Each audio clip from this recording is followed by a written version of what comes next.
चलो आज ETF के बारे में बात करते हैं। एक्चुअली जो मैं डेली बाई करता हूँ उसको मैं बताऊँगा कि ETF का पावर क्या है और लॉन्ग टर्म में इसका बेनिफिट क्या हो सकता है। देखो, नो टाइम वेस्टर, एक्चुअली मैं जस्ट 2-3 मिनट में आपको एक्सप्लेन कर दूँगा।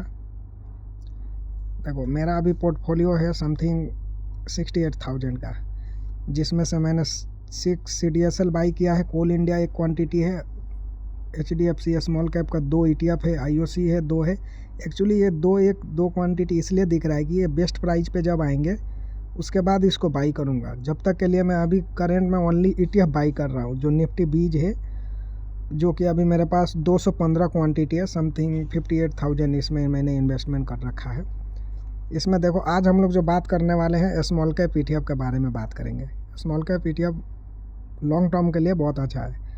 देखो, इसमें जब ये ETF आया था, एक्चुअली मंथली चार्ट में हम लोग देख रहे हैं, ये जब ETF आया था समथिंग 88 रुपये में इसमें लिस्टिंग हुआ था और 2023 में आया था। अभी करेंट प्राइस इसका 164 का है और ऑल टाइम हाई इसका है 190 का ऑलमोस्ट। अगर हम 2023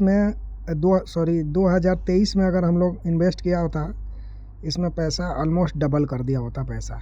और इसका अभी जो मार्केट करेक्शन में इसका 134 का इसने लो लगाया था। एक्चुअली मेरा टारगेट था कि इसमें 130 के अराउंड में मैं ख़रीदूँगा। जब तक मार्केट रिकवरी मोड में आ गया तब मतलब निकल गया ऊपर ही है। बट कोई नहीं, रिग्रेट नहीं करना, क्योंकि मैं एक जगह ऑलरेडी मैं इन्वेस्ट कर रहा हूँ।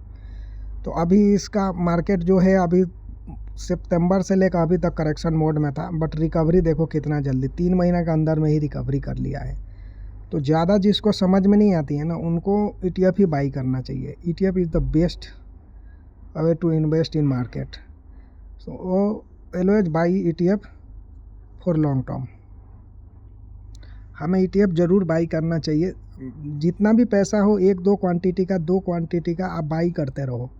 जब भी मार्केट थोड़ा रिकवरी मूड में हो, आप मार्केट गिरे तब बाय करते रहो। लॉन्ग टर्म में इसको ऊपर ही जाना है। देखो, 2023 से इसने 90 रुपये से लेकर 190 तक चला गया। इसने लो लगाया था 135 का, अभी ये 164 का हो गया।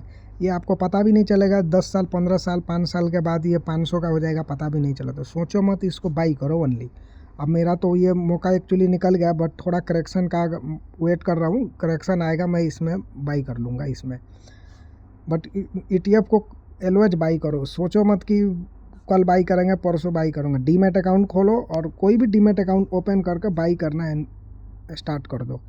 अगर 20 साल 25 साल की उम्र में भी बाई करना स्टार्ट कर दिया ना, 1-1 2-2 क्वांटिटी आपके पास 2 साल 3 साल बाद हज़ारों क्वांटिटी आ जाएंगे, जो कि लॉन्ग टर्म में बहुत फ़ायदा देने वाला है। मैं अभी मेरे पास देखो करंट अभी 215 क्वांटिटी है। इसमें मैं इसको जब भी मेरे पास पैसे होते हैं, मार्केट डाउन में रहता है, मैं बाई करता ही हूँ। आपने देखा भी होगा। तो इन्वेस्टमेंट का हैबिट्स ज़रूरी होना चाहिए अभी के टाइम में, क्योंकि लॉन्ग टर्म में मार्केट को ऊपर ही जाना है। अगर आप ये सोचते हो कि मार्केट क्रैश हो जाएगा, मार्केट कभी ऊपर नहीं जाएगा, तो आप गलत हो। कोविड के टाइम में मार्केट निफ्टी 13,000 से 6,000 पे समथिंग 7,000 पे आ गया था, अभी 25,000 पे गया। अब सोचो, अभी 25,000 पे हम लोग बाई कर रहा है। 2 साल 3 साल बाद मार्केट 35,000 पे पहुंच जाएगा, 50,000 पे पहुंच जाएगा, हम लोगों को पता भी नहीं चलेगा। और लॉन्ग टर्म में इसको ऊपर ही जाना है। सो ETF हमेशा बाई करो, आपको बहुत बेनिफिट मिलने वाला है लॉन्ग टर्म में। बहुत अच्छा ETF है ये। निफ्टी बीज है, स्मॉल कैप है। मैंने अभी 2 ही इसमें ऐड करके रखा है, बट इसमें प्राइस जब भी अच्छे मिलते हैं, मैंने 1-1 2-2 क्वांटिटी जहाँ पे मुझे इन्वेस्टमेंट करना है मैंने ऐड करके रखा है। मुझे सही प्राइस मिलेंगे, मैं बाई कर लूँगा। अगर नहीं भी मिलते हैं, निकल जाते हैं ऊपर, तो मैं तो ऑलरेडी ETF बाई कर रहा, तो रिग्रेट नहीं होगा। क्योंकि अच्छे जो शेयर होते हैं ना, अगर जो अच्छे हैं, अगर उनको अच्छे प्राइस पे भी अपने अगर नहीं लिया ना, तो आपको उतना बेनिफिट नहीं मिलेगा। मैंने CDSL इसलिए ऐड किया कि CDSL डिपॉजिटरी कंपनी है, ये लॉन्ग टर्म में ही अच्छा ही करेगा। तो मैं भी इसको बाई कर रहा हूँ। बेस्ट प्राइस आएगा मैं और ज़्यादा ऐड कर लूँगा, लेकिन ETF के लिए कोई बेस्ट प्राइस नहीं। मैं इसमें निफ्टी बीज इसलिए बाई कर रहा हूँ कंटिन्यूसली, क्योंकि अगर मार्केट ऊपर कंटिन्यू जाता भी है तो मुझे यहाँ बेनिफिट मिल जाएगा। अगर मार्केट करेक्शन मोड में आता है तो ये मुझे 156 पे लिया है, अच्छे प्राइस पे मिल जाएंगे। और लॉन्ग टर्म में मार्केट को ऊपर ही जाना है, तो इस स्ट्रेटजी को फॉलो करो। एक बार में ही टोटल पैसा मत डालो, डेली बेसिस पे पैसा डालोगे, एवरेज प्राइस आपको मिल जाएगा। कभी नीचे कभी ऊपर बाई होगा, एक एवरेज प्राइस मिल जाएगा। अब आपके पास समथिंग 20,000 है, एक ही बार डाल दिया, मार्केट वहाँ से 2-3 हज़ार पॉइंट अगर करेक्शन ले लेता है तो आपके पास पैसे ही नहीं बचेंगे। इसीलिए सब प्राइस पे बाई करोगे, लॉन्ग टर्म में आपको बहुत अच्छा बेनिफिट मिलेगा। और मैं तो इसमें, मेरा तो टारगेट है मिनिमम 1000 इसमें निफ्टी बीज लेना है, जो कि मैं पूरा कर लूँगा धीरे धीरे।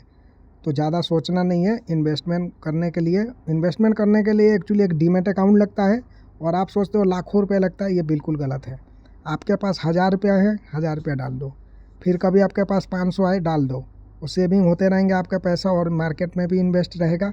और एक टाइम आएगा आपके पास पैसा होगा, अच्छे प्राइस पे सारी चीज़ें मिलेगा, आप ले सकता है। अगर ये सोचते हो कि नहीं मेरे पास पैसा होगा तभी बाई करूँगा, तो आप कभी भी इन्वेस्टमेंट नहीं करते।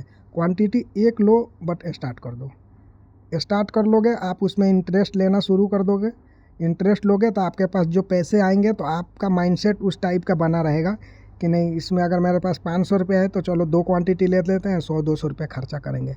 तो आपका जो 2 क्वांटिटी 1 क्वांटिटी लोगे आप, उसमें आपका इन्वेस्टमेंट हो गया, वो आपका सेविंग हो गया, तो खर्चे भी कम होने लगेंगे, और आप इसमें इन्वेस्टमेंट का आपका हैबिट्स भी बन जाएगा। तो ज़्यादा सोचना नहीं है, कोई भी काम करने के लिए स्टार्टअप की ज़रूरत है। बस स्टार्ट कर दोगे तो इंटरेस्ट आने लगेगी तो आप इन्वेस्टमेंट कर दोगे। और वेट करो कि मार्केट गिरे तो पैनिक नहीं होना है। मैं चलो निफ्टी दिखा देता हूँ आपको। देखो निफ्टी हाई कहाँ पे लगाया था, ये कोविड के टाइम से देख लो मार्केट कितना ऊपर गया है। चलो प्रीवियस छोड़ दे, करेंट बात करते हैं। मार्केट समथिंग 26,300 पे हाई इसने लगाया था, लो इसने लगाया 21 समथिंग 22,000 का, अभी देखो 25,000 आ गया। मार्केट को गिरने में लगे 6 मंथ, रिकवरी करने में 3 मंथ। हो सकता है और गिर जाए, कोई प्रॉब्लम नहीं है, और गिरेगा और बाई करेंगे। अल्टरनेटली मार्केट को ऊपर ही जाना है, तो ज़्यादा सोचना नहीं है मार्केट के अंदर में। अगर जो चीज़ें, बट एक चीज़ें ध्यान रखना, ऐसा नहीं है कि शेयर और ETF में डिफरेंसेस मैं जल्दी से बता देता हूँ आपको। शेयर क्या होता है, एक कंपनी का वो शेयर है। एक कंपनी कोई भी बर्बाद हो सकती है, जीरो हो सकती है, बट इंडेक्स नहीं हो सकता, निफ्टी 50 नहीं हो सकता, स्मॉल कैप नहीं हो सकता, मिड कैप नहीं हो सकता। तो इंडेक्स कभी भी जीरो नहीं हो सकता है, उसमें करेक्शन आ सकता है, डाउन आ सकता है, बट अल्टरनेटली उसको ऊपर ही जाना है। और शेयर्स क्या है, शेयर्स के लिए फंडामेंटल बहुत सारी चीज़ें वो करनी पड़ती है। जो नॉलेजेबल आदमी है उसके लिए सही है, और जिसको नॉलेज नहीं है बिंदास आप ETF बाई करो, कोई टेंशन नहीं, करेक्शन हो और बाई करो।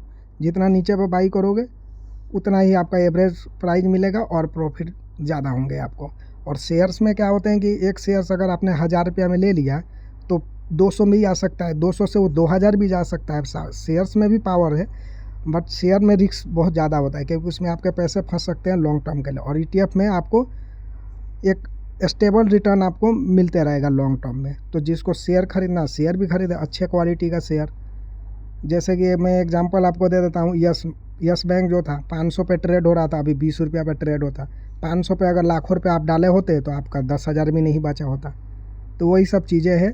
शेयर्स में भी खरीद सकते हो, बट लिमिटेड पैसा डालो जो अच्छी कंपनियों में है। बट ETF में आप पैसा अच्छे खासे डालो, आपको प्रॉफिट मिलने वाला है। तो ज़्यादा सोचना नहीं है, ETF बाई करो और स्टार्ट कर दो। ये नहीं कि आज कल परसों ऐसे करोगे तो कभी स्टार्ट नहीं कर सकते।